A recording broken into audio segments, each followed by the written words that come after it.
Shalom, selamat pagi Bapak Ibu, saudara-saudariku, sahabat yang dikasihi oleh Tuhan. Kita bersyukur kepada Tuhan karena pada pagi hari ini, Rabu tanggal 12 Januari kita tahun 2022, Tuhan masih memberikan kita kesempatan untuk menikmati akan berkat-berkat-Nya, diberikan kesempatan untuk berkarya dan mengisi kehidupan dengan hal-hal yang terbaik sesuai dengan kehendak-Nya. Dan terlebih lagi kita masih ada kesempatan untuk merenungkan firman Tuhan, dan juga diberikan kesempatan bagi kita untuk berdoa bersama-sama. Oleh karena itu, ibu bapak, saudara-saudariku dikasihi Tuhan, mari kita persiapkan hati, mendengarkan renungan dan juga berdoa bersama-sama, dan kita pergunakan waktu ini dengan baik sesuai dengan kehendak Tuhan. Renungan firman Tuhan yang akan saya bacakan bagi kita pada kesempatan ini adalah dari 2 Raja-Raja pasal yang ke-13 ayat yang ke-20 sampai dengan ayat yang ke-21. Demikianlah firman Tuhan. Sesudah itu matilah Elisa, lalu ia dikuburkan. Adapun gerombolan Moab sering memasuki negeri itu pada pergantian tahun. Ayat yang ke-21. Pada suatu kali orang sedang menguburkan mayat. Ketika mereka melihat gerombolan datang, dicampakkan merekalah mayat itu ke dalam kubur Elisa, lalu pergi. Dan demi mayat itu kena kepada tulang-tulang Elisa, maka hiduplah ia. Saya baca lagi. Maka hiduplah ia kembali dan bangun berdiri. Artinya mayat yang dicampakkan ke dalam kuburan Elisa itu menjadi hidup. Hidup kembali. Dan dia bangun dan berdiri, saudara. Nah, saudara-saudara kasih Tuhan, waktu saya baca kisah ini, waktu saya baca tentang fakta nyata ini, nah, saya katakan fakta nyata karena ini bukan berita hoax, ini adalah fakta, yaitu tulang-tulang Elisa menghidupkan mayat atau menghidupkan orang yang sudah meninggal. Ini adalah fakta nyata, kisah yang dituliskan dalam Alkitab. Saudaraku, bahkan saya waktu melihat ini saya katakan, wah, ini orang mati membangkitkan orang mati jadinya, ya kan? Tetapi waktu saya melihat ini, Bapak Ibu dikasih Tuhan, yang saya mau sampaikan adalah, atau yang mau kita renungkan bersama-sama adalah tentang apa yang sedang terjadi dan apa pelajarannya bagi kita. Karena kalau kita menanyakan panjang lebar tentang hal ini, kita mungkin akan sulit mencari-cari data-data informasi. Tapi yang jelas Alkitab mengatakan seperti itu. Waktu para gerombolan datang dan pembawa jenazah itu melihat itu datang, dan mereka dalam keadaan ketakutan dicampakkan jenazah itu dan ke kuburan Elisa. Dan waktu kena ke tulang-tulang Elisa, orang mati itu kembali hidup dan berdiri, saudara-saudara. Saya berpikir ini benar-benar mujizat di luar logika. Saya katakan mujizat itu memang di luar logika. Kenapa saya katakan di luar logika? Orang itu bisa hidup karena bersentuhan dengan tulang-tulang Elisa.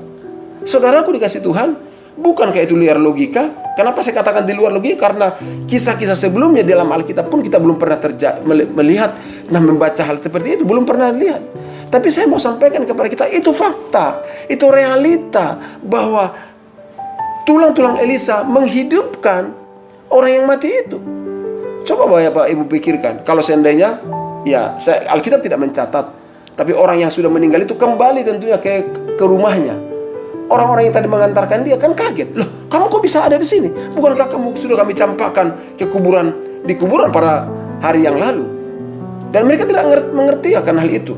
Tapi saya beritahu Bapak Ibu guys Tuhan, memang dalam hidup ini kita tidak bisa mengerti semuanya. Kita tidak bisa paham semuanya. Termasuk kita tidak bisa paham semuanya mengapa mujizat terjadi dan bagaimana mujizat terjadi. Kita tidak bisa paham. Kalau kita bisa paham, berarti kita bisa tahu semua apa yang dikerjakan oleh Tuhan. Kita tidak bisa paham. Tapi saudara dikasih Tuhan, saya sampaikan, mujizat masih terjadi. Mujizat Tuhan bisa terjadi dengan cara yang ajaib sesuai dengan kehendak Tuhan. Dan saya katakan, Tuhan masih sanggup melakukan mujizat. Maka saya katakan pelajaran pertama bagi kita melalui kisah ini, saya hanya menyimpulkan yang pertama adalah bagi Tuhan tidak ada yang mustahil. Bagi Tuhan tidak ada yang mustahil. Kalau Dia mau melakukan mujizat, bisa terjadi. Melalui tulang-tulang kering, Tulang-tulang yang sudah ada dalam kuburan bisa membangkitkan orang yang mati. Bisa saja Tuhan bisa lakukan mujizat dengan caranya. Karena Tuhan tidak pernah dapat dibatasi atau tidak bisa didikte oleh apa dari siapapun. Dia sanggup melakukan mujizat. Dan kalau hari ini kita bisa melihat tentang mujizat, ada orang mati bangkit kembali hanya karena bersentuhan dengan tulang-tulang Elisa. Iya, itu semua bisa terjadi karena bagi Tuhan tidak ada yang mustahil. Yang kedua, Bapak Ibu dikasih Tuhan, waktu saya melihat lagi tentang kisah ini, ada pelajaran yang lebih berharga lagi yang saya mau sampaikan. Pelajaran yang penting, yaitu ternyata kematian secara jasmani bukanlah akhir dari segalanya. Nah, ini penting. Kenapa? Karena ada banyak orang berkata, kalau sudah mati ya sudah berakhirlah semuanya. Dianggap bahwa kalau sudah mati, segalanya sudah berakhir. Saya beritahu, tidak. Ternyata melalui kisah ini, kita bisa melihat semuanya belum berakhir. Iya, memang Alkitab sudah mengatakan kalau kematian secara jasmania itu adalah pintu gerbang atau awal memasuki kehidupan yang kekal, kehidupan yang mulia. Itu memang Alkitab katakan. Jadi artinya kematian secara jasmani itu bukan akhir dari segala-galanya. Tapi yang kedua yang bisa kita lihat dari hal ini adalah bahwa kematian secara jasmani bukanlah akhir dari segala-galanya. Elisa sudah mati. Elisa sudah dikuburkan. Dan apa yang terjadi? Dia sudah tinggal tulang-tulang. Tapi tulang-tulangnya pun masih bisa berdampak, masih bisa dipakai oleh Tuhan untuk apa? Melakukan mujizat. Saudaraku dikasih Tuhan, saya jadi teringat tentang dua hal. Yang pertama adalah waktu seorang teman saya, yaitu Bapak Ridwan Sinaga, mengatakan kepada saya begini, perlu membuat podcast, perlu membuat Facebook, perlu membuat YouTube. Itu karena hal tersebut bisa berdampak sampai selama-lamanya, sampai anak cucu pun bisa melihatnya.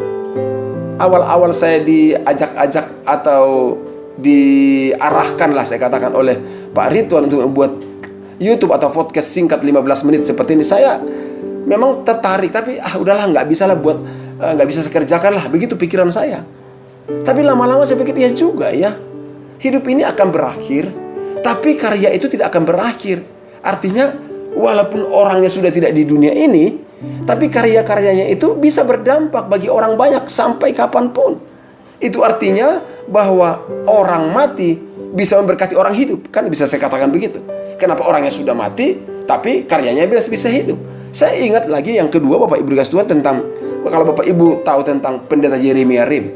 Pendeta Yeremia Rim ya bertepatan waktu beliau dipanggil Tuhan, saya ada di kota Surabaya di Jawa Timur. Jadi saya mendengarkan tentang apa yang disampaikan, kesaksian-kesaksian diceritakan tentang kehidupan beliau yang begitu berdampak, begitu luar biasa pada masa itu.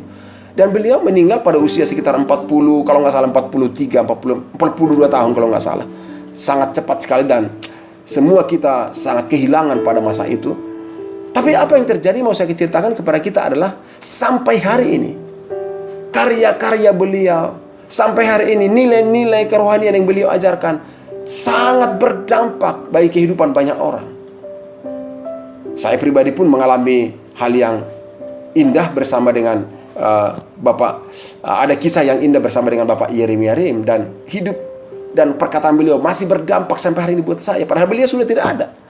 Dan kalau Bapak Ibu punya kesempatan dan mendengarkan khotbah-khotbah beliau masa beliau masih hidup, khotbah-khotbahnya itu sangat menginspirasi, sangat meneguhkan iman, sangat memperluas wawasan. Wah, luar biasa sekali.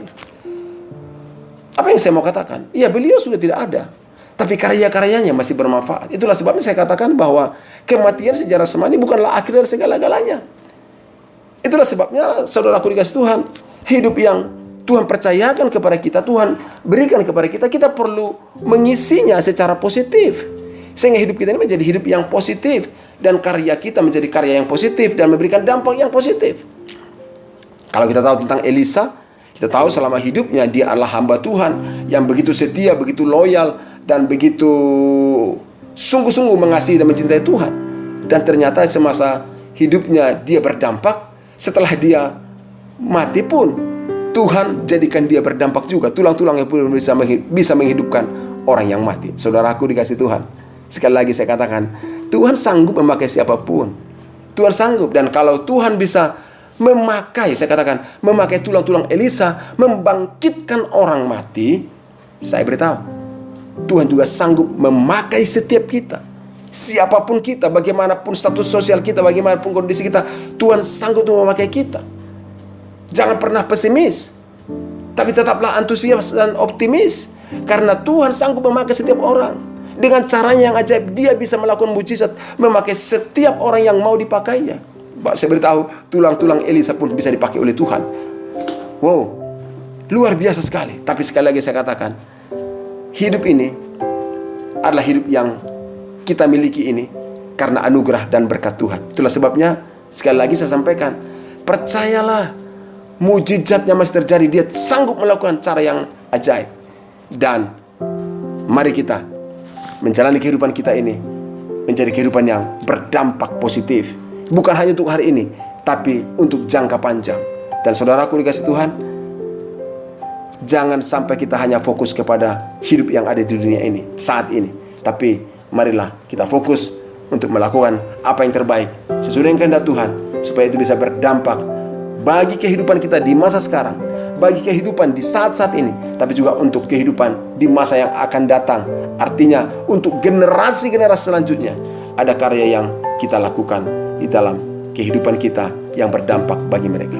Saudaraku dikasih Tuhan, pada hari ini, pada tanggal 12 Januari 2022 ini, saya mengajak kita yang pertama untuk terus percaya akan mujizat Tuhan.